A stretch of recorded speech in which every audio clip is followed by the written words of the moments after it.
Socialistët nuk kanë ndërmend të ndalen. 2 ditë më parë, Sali Berisha, kreu i PD-s, nga mbledhja e kryesisë së kësaj partie, udhëzoi të vetët që të ndalin çdo bisedim, negociat për emra apo çështje të veçanta me socialistët, si një kundërpërgjigje ndaj zgjedhjes së avokatit të popullit, të cilën partia më e madhe e opozitës e kontestoi. Pavarësisht se demokratët mbështetën me 35 firma kandidaturën e Endri Shabanit, i cili u votua me 85 vota të socialistëve të Edi Ramës si avokat i popullit, Berisha foli për skenar dhe makinacione që u aplikuan.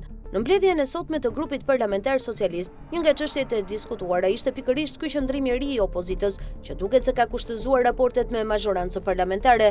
Në mbledhjen e grupit socialist, vendimi ishte i prerë, do të ecim përpara, nuk kemi kohë për të humbur. Në mbledhje ishte i pranishëm edhe kryeministri Edi Rama, që sipas raportimeve ka udhëzuar të tillët që të mos ndalen dhe kushtëzojnë ato që i konsideron reforma nga prania ose jo e opozitës.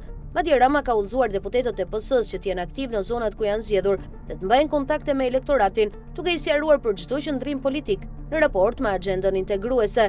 Kjo u pohua pas mbledhjes edhe nga Tauland Balla, i cili në një prononcim për mediat tha se minoranca nuk mund të marrë peng agjendën parlamentare. Nëse ata mendojnë se mund të marrin peng punën e komisioneve, gabojnë. Vërtet janë komisione bipartizane, por kjo s'do të thotë që ne të presim. Siç ata vendosin kushte, edhe ne mund të ndryshojmë qëndrimet tona. Të presim deri në fund të këtij viti, të ham edhe gjelin e vitit të ri, sepse besoj se kemi të bëjmë me një vendim emocional, tha Balla, referuar bojkotit që PD, si partia më e madhe opozitare, ka bërë 2 komisioneve bipartizane.